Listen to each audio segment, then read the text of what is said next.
mwena bana flashlight on television awamu ne mukuru waffe muganda waffe kitaffe ali mu diaspora sebo osuzotya osibyotya okusinziira mu atulaba waffe tugamba osuzotya abewa mbangamba mwasibye mutya nange simanyi yenga kikulu nnyo okusoka ne tubuuzaako abantu abenjawulo aba programs zaffe zino tulina abaganda masemutendo banyabo ne basebo tulina abasoga bamuna mukodeeyo tulinako abanyoro mulere muta musibire muta tulinawo abanyankwere mwararaje mwasibaje byona but entire issue is East Africa abarizenyo nabo luzungu mwena. I hope everyone is fine and those are ready to watch our program of today. Today it's our second episode with this particular gentleman live away from Australia. Sabo tukwaniriza ku program fenoko olwaleero soko tubuzeeko then tulabinga tugenda okutambuza program yaffe olwaleero.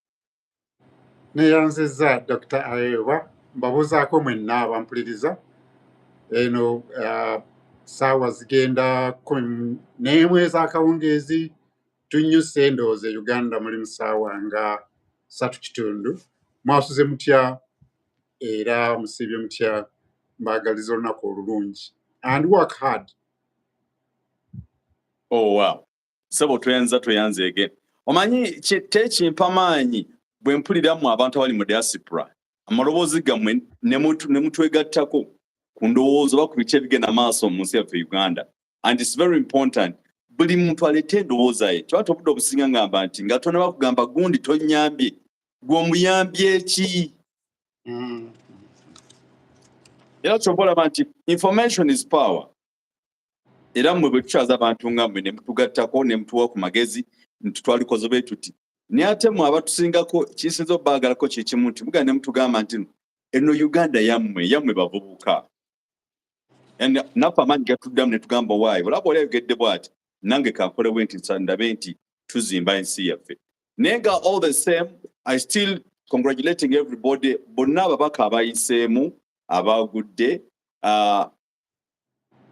oba Katonda batu byasazeewo oba batu Museveni byasazeewo ate nakigamba kimunna abamu batugamba Museveni yasazeewo abamu bagamba Allah bwakoze nange simanyi era kyoba olunaku olwaleero second episode yaffe olwaleero eri bweti ababaka bano aba member of parliament abagudde oba ababiddwa akalulu kaabwe ate nga tulaba babadde b'amaanyi nnyo abamu ku abo parliament yaffe negenda kubeera etya ku luno nga teriimu basa abantu nga tugeze nga bamwanga kivumbi abatali nga balutta amaguzi mulimu abasaanidde those who never represented themselves as a better candidate nga baduula buduuzi agundi tewasoma gundi tolina bitabo but in most cases there's what we call general knowledge in most cases people they should be using in the parliament tojja kugamba tetulina masomero kyetaagisa nti nfune degree okulaba tewali ssomero gwe nkyaziza munnange mbadde manyi nze gwokyaziza ekibuuzo kiri nti ababaka abagudde especially from our national unity platform ababiddwa akalulu otulaba where do you see national unity platform without some key pillars abataliyo? Okusooka njagala kwebaza kooti za Uganda zino ze twandise kooti ento mbadde ngoberera abantu ba NRM abasinga abaamiddwa akalulu babadde balowooza nti kooti bwe banasaba recounting of votes babadde balowooza nti kooti zigenda kukola that kind of bullying episodes nga ezibadde mu kalulu bagambe nti NRM is NRM ne batampalinga n'ebuvooti ne bakukomyawo nga baagala kooti naye I really appreciate the lower courts nti buli kooti bajja bagamba obwo bululu bula you tampered with the boxes ne bagaana se era abamu ne babalangirira abanoopu n'abebibiina ebirala so I'm really happy with that nti kooti zisazeewo bulungi abantu abayunu mweyitabani NUP unity platform abatafunye bululu abali mwami Nyanzi, mwami Rubongoya, mwami Waiswa Mufumbiro omwana w'eka, and all those abandi baddenga mwami Rutamaguzi, abandi baddenga pillars in NUP abatafunye kalulu. Nze I somewhat somehow fault them nti abamu other than Mr. Muhanga Chivumbi, Rutamaguzi ne mwami Waiswa Mufumbiro, they've been very, very vocal. Naye bamanya what the electorate want to hear, bebadde boogera naye ng'ate bebadde boogera bibadde bihatinga government, any government, oba yandibadde yo oba yandibadde yange. So nze ndowooza nti bafunye okulwanyisibwa from the ruling party, not because of NRM, not because of Museveni, but whoever would be in power yandibadde takkiriza such kind of talks. Kati that's what I think myself. Naye kibi nnyo nti Unity Platform oba NUP abantu ng'abo tebafunye bululu bubatwala mu parliament. Naye okudda ate ku bantu abalala, maybe you will ask about other people abatafunye abatakomye mu parliament, other big weights nga siba NUP.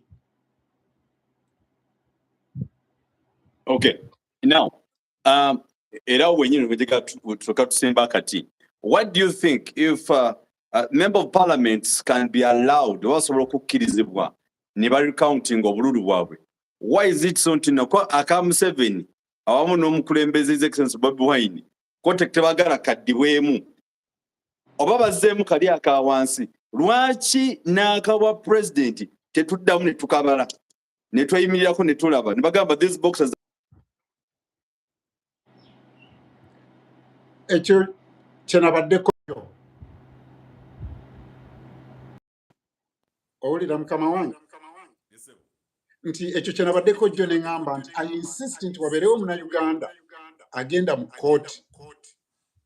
Kooti zino eza wansi zimaze okutulaga nti waliwo ensala entuufu. Singa obululu bubeeramu amatankane ne babuuza chairman nti ebintu bye wabadde osoma obijjawa, n'agamba by ssaawa 8 ojja kuba mbabuula gye bivudde, ng'ate obisoma kati. Ne bagamba bino byavudde. So I think nti yes, tuddeyo mu kooti. Kooti this time eteekwa okulangira nti tuddemu tukabate, kubanga there is overwhelming evidence. Era ky'oba olaba mwami Museveni yagambye mangu ddala nti asaba petition yeeveeyo. Probably ne electoral commission ejja kugamba nti petition yeeveeyo, which is okay, that's the law. Nze bwe nkuwawaabira, you put up with defense, isn't it?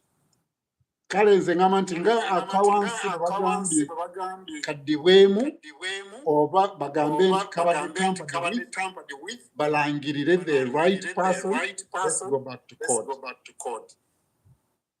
Nze ndowooza ku mulundi guno bajja kadda. Era kuno kkiriza obagaana nti ekkooti za Uganda kiringa nga bw'onooba olidde emmere n'okkuta nga ne bakucookinga bateekeyo emmere endala nti tejja kgendayo ejja kuvaayo buvi. Tugezeeko okugekinga ruling system eno nti ne batugendayo era still LC1 wa NRM, LC2 wa NRM. Sikuwulira. Ompulira ssebo? Ompulira? Yes, ssebo. Ate nze sikuwulira ssebo. Ne kati ompulira? Sikuwulira. Ate bw'ogendako in your muting, your slide bar.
Hello? Yes, please. Today, wagenze n'enduuzinga nga nsikuule oba gwe obadde ompulira on my side. Mbadde mpulira bulungi nze. Nze mbadde sibula kibuuzo ky'obuuza. Okay. We ngenda okutandikira awo then kati tujja kagattamu. Mujja kagattamu, yes sir. All right. Nati mbadde mbuuza nti lwaki bwe baba basobola okuddamu oba LC1 oba member of parliament. Lwaki nakana akamukulu Yoweri Tibuhaburwa awamu n'omukulembeze Bobi Wine lwaki bo tebabuddamu? We nkugambira nti wogambira nti tudde mu kooti naye nze nga kyendaba kkiriza obagaana nti LC1 wa NRM, that is Mr. M7. LC2 wa Mr. M7. LC3 up to LC5 plus the judges. People are saying they are likely not to okufuna fair results. So ndowooza nze mukulooza kwange electoral commission esima busimi negamba kakati tuweemu gundi because we've seen there is no fair judgment apparently. Wenkwedde example nengamba nti ne bwe naabanga nzikuse n'onteekamu emmere ejja kuvaayo because down I'm already satisfied najjudde emmere. So ne tunagenda mu kooti we are likely not to get positive results. So gwe nga kinoomu, what would be your advice kuwa president? Do you prefer court resumes? Do you prefer tukabanje oba tukite buti? Because people are getting demoralized. Nze ngamba nti omuntu yenna bw'awulira nti abbiddwa akalulu akabanje. Now, very, very sensitive kubanga mbadde following Uganda bwe badde eyogera ku kabanja, especially Mwami Kyagulanyi. People either misunderstood him or that's what he meant. Nti balowooza nti okabanja it means uprising oba kitegeeza ng'ebibadde Tanzania oba ebyali mu Arab Springs emyaka giri egiwedde Sudan. That's not necessarily okabanja. Nze Mwami Tayiibwa nsobola okutwala mu kooti nga nkuwoza emitwalo gyange 10 n'otoginsasula mba nzibanje. Nze ngamba nti akalulu bakabanje naye bakabanjize mu kooti. I insist on that advice. Naye nga mukabanje kubanga anyone who is not satisfied must kubanja. So mukabanjise mu kooti. So it's what you're still preferring to kabanje? Yes, mukabanje. Akalulu kabanjibwe awulira nti bakabbye akabanje, especially mwe aba enkyukakyuka aba NUP kuba be bavuddeyo kosafa ne bagamba nti no. So babanje akalulu kaabwe bategeke paperwork balege evidence why they are saying no bagende mu kooti. Ekyo ekigambo ky'obuuziza ekya kooti nti ayinza obutatuwa bwenkanya because the court is the president, is the NRM. Ndowooza nyinza kukiddamu, simanyi oba nyinza okuba ngenze mu maaso naye nyinza okukiddamu in a way nga mbadizaayo ku Museveni ng'awamba ku Liberation Day naye oyinza okuba olina ekibuuzo nyinza okikwatiramu wamu n'ekintu ekiwamu. But anyway, to continue ojja kulaba woona okiteramu. Okay. At the moment, yes. Okay. No, mbadde kyabuuza nti yes. amidst okabanja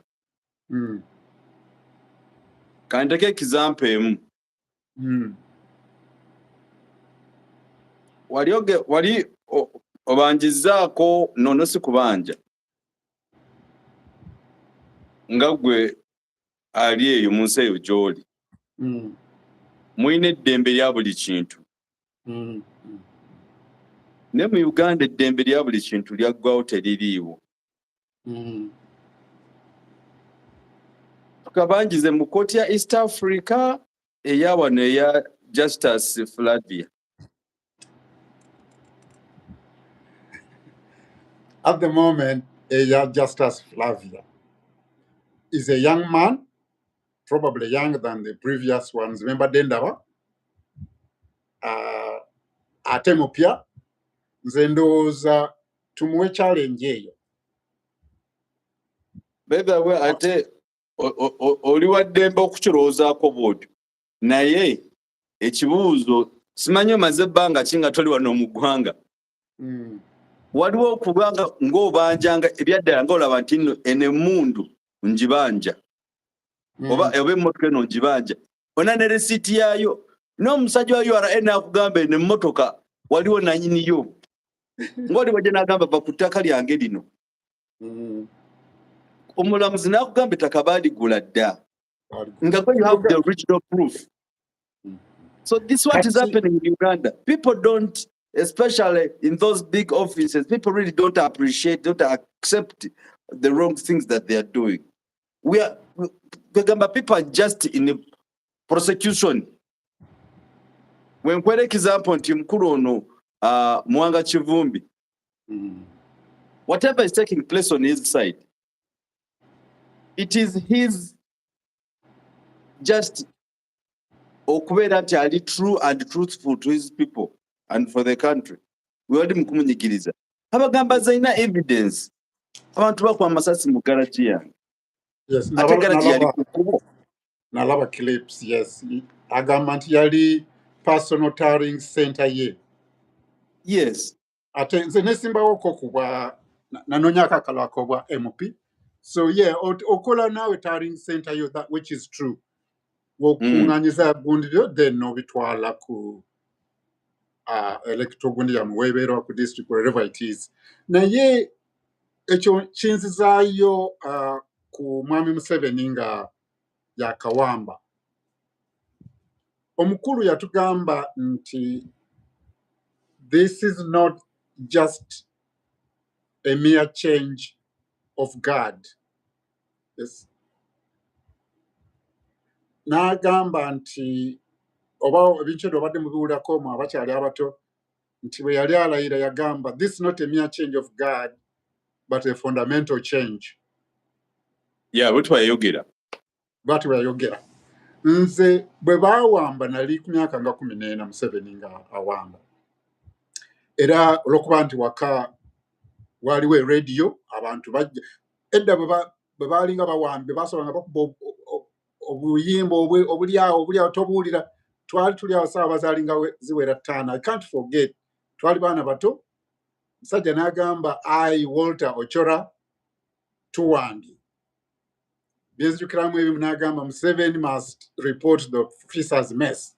Naye the point is, bw'amala okuwamba n'alayira n'abagamba this is not just a mere change of guard but a fundamental change. Kati nze ng'omuntu at the time nali simanyi Luzungu nnyo kuba nali mu P7 n'engenda n'enoonya ekigambo fundamental kuba kye nali simanyi ebisigadde nali mbimanyi.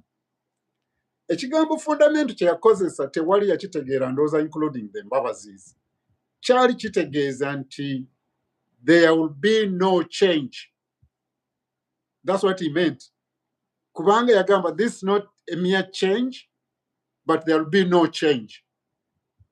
Kubanga fundamental mukiteeke mu foundation ebeera concrete, wall zisobola okugwa, foundation tegwa.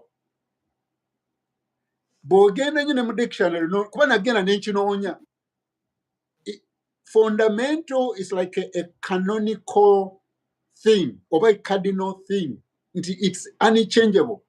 So on the other side, Kambabule bana Uganda, the NRM and the NRM way, court or not court, is not going this soon. We may have change in government, no, not change in government, change of leaders, na ye omukululo tekujja kukyuka. By the way, kankubuuleko mwami Dr. Ayebwa. President Museveni, in my view, is a student of Obote and a student of Idi Amin Dada in one or the other. Why?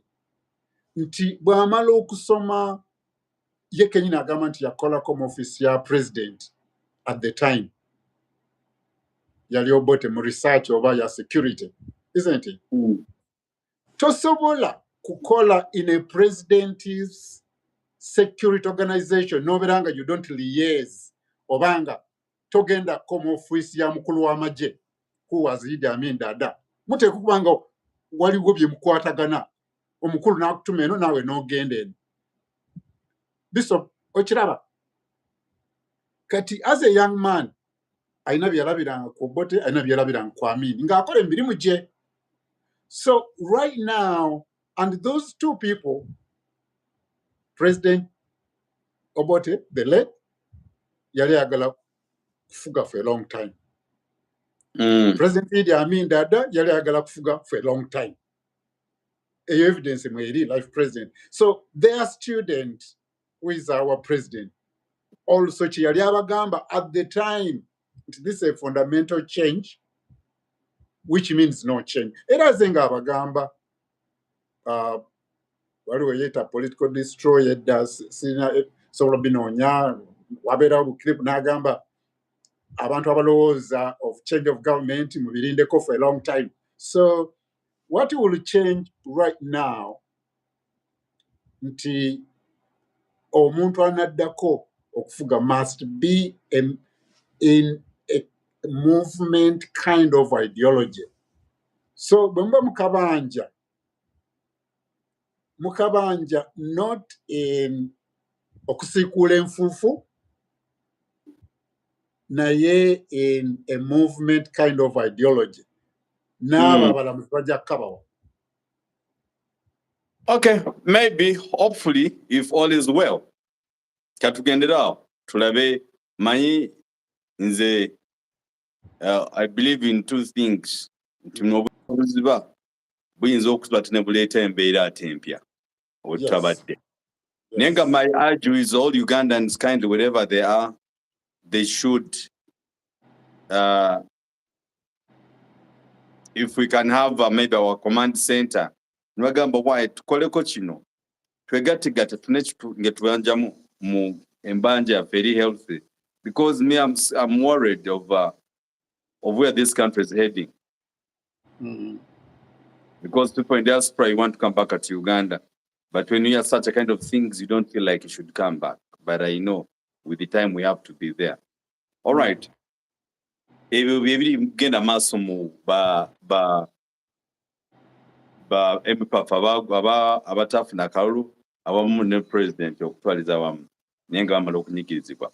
So ngamaza kwa point so kanenebaza mukulu General Lewis Rubongoya of where yesterday visited Mwanga Chivumbi and the other prisoners abali eyo nababuzaako still they are affirmed that they are still strong. They're also waiting for chuka budgetaga and they are ready for it. So no less wrong eyo. Please, wherever you are, be a Ugandan and be proud of being a Ugandan, especially a Ugandan of this generation, because we know at one time we will be the Akiriza over Ghana. Okay. Ngagala point yaffe eyokusatu naku lwaleero. Nalabyeko mukulu Yoweri Kaguta Museveni nga celebratinga emyaka gye 4. Naye nga eyadda nze ate nkyukakyukamuko n'abantu nga balowooza. Oli ogenda obuuza oli omukyalawo omwana ayina emyaka emeka nti ayina emyaka 2 next week birthday ya myaka 2. Ni ate weerabidde olunaku lweyatondebwa gira emyezi 9 n'otagigattako. You get my point? When you minus gira emyezi 9 muno abaweza n'omwaka nga bali mu mbuto mbawulira nesibalabangako. Nombuzo olina emyaka emeka nti n'emyaka ayina emyaka 2. Lwaki ogattako naguli ogumu ng'ali mu lubuto? Omwaka omulamba ogw'emabega. Omwaka omulamba. Yes. So in other words, what I'm saying, Mr. Museveni has ruled this country for like a 50 years, 60 years. How? If he was the sixth in the regime of Obote, the 5 years, agamba yalabako n'amini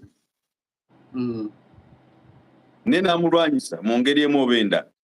Yakolako naye bwe yali akolera bwe yali akola mu office ya president then Obote, Amin yali chief of staff oba commander, baali bakola bonna. Aha, kati olaba ebyali bisajja bibiri ng'ali mu Amini n'alumba n'alumba Obote bisajja bibiri myaka 10. Gattako 5 6 gino egy'omu nsiko egyo 15. Gattako before having Smile Federal because ebitya okulonda kutandike gattako 5 ago myaka 20.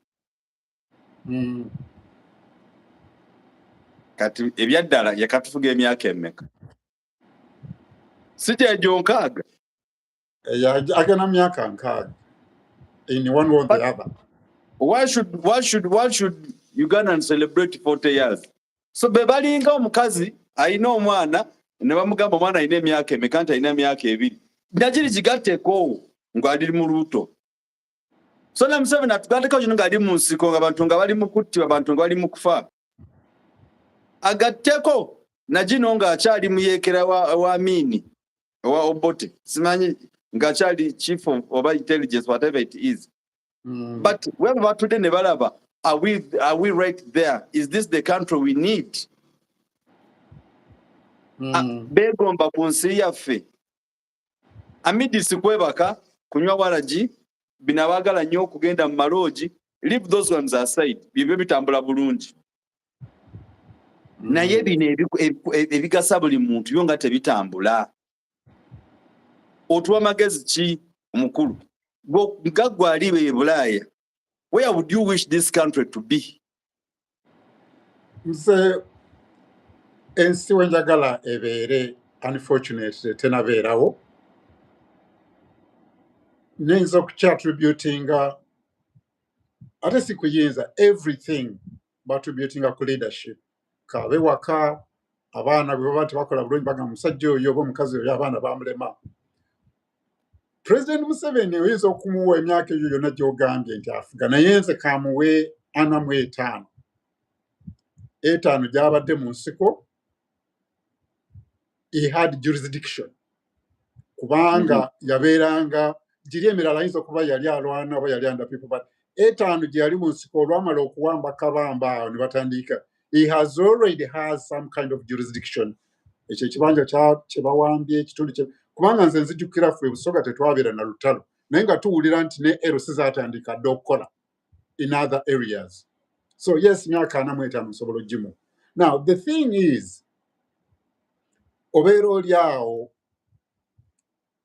nze nkyatributinga to the label system yajja nayo nti abasajja bano bwe bajja bonna abaali mu nsiko kiringa omuntu n'otuuka n'ogwa mu kingi.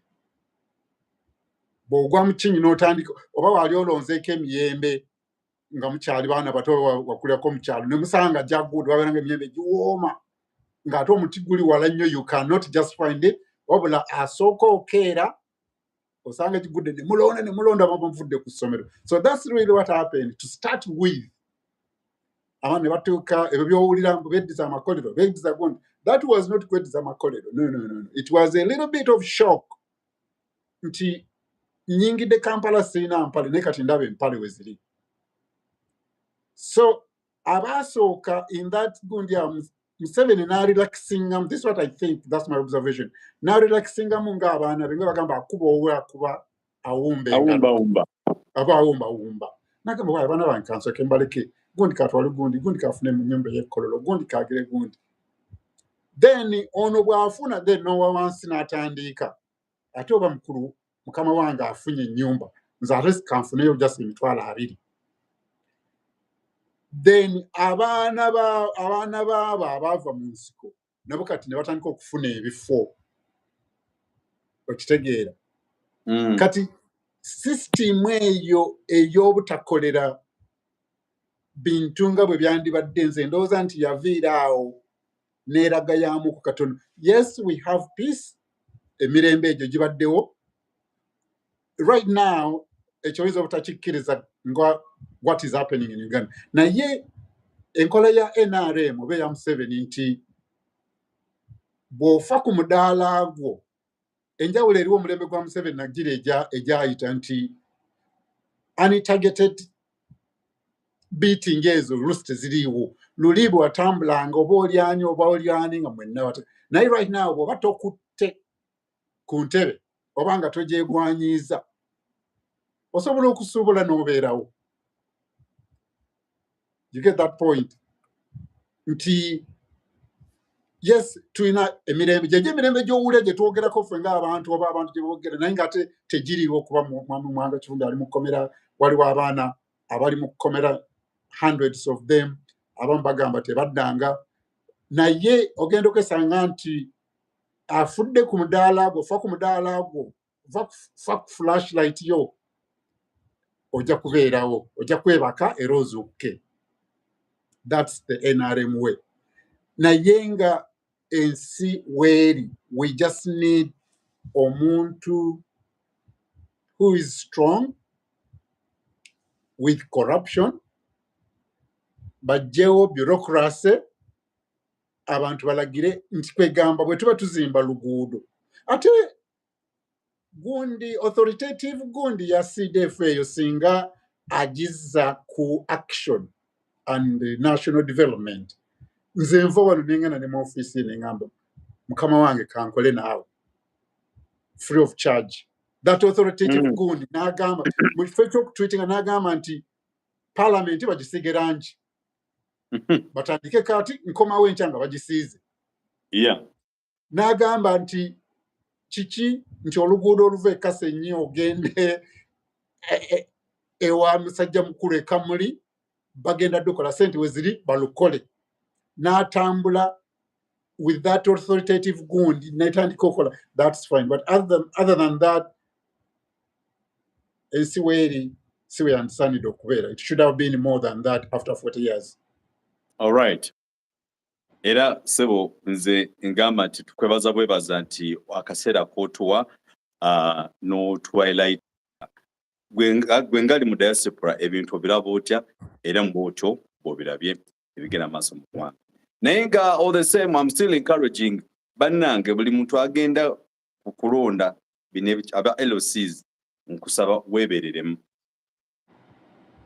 Abasajja bakyakuba kibo tebaagala kumanya abasajja bakuba kibooko Mukama Katonda. Noka ne weebuuza oba tuli bantu oba babagambye. Naye nga basically Munnayuganda buli w'oli nkusaba weebereremu ku bigenda maaso mu ssaffe Uganda. Uganda, yes, is still bleeding here and there.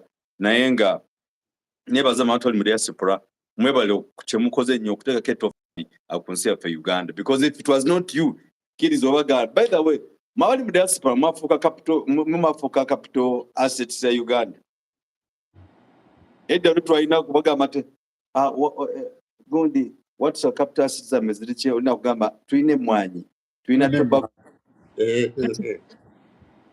Katulaza capital asset ya Uganda eriwa. You people in diaspora, era nze mbeebaza, thank you so much kumizanyo saffe kujja ku nti atuli mu nsi abalina amaaso tebalaba.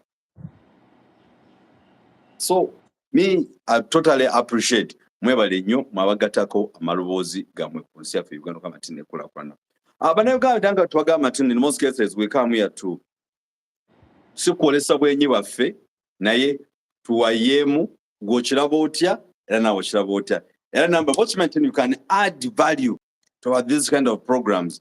You can just call me mwabali mu diaspora, you can look for that gentleman nemwogerako kanaye nemulaba what we can do for better and better of growth of this nation. Sebo akatalekeka ndaba dakika za 35 zezo. Kale neyanziza naye akagambo kembalekera kali kamu nti whoever is in leadership my understanding nti this is generation next. It's a All young right. generation eta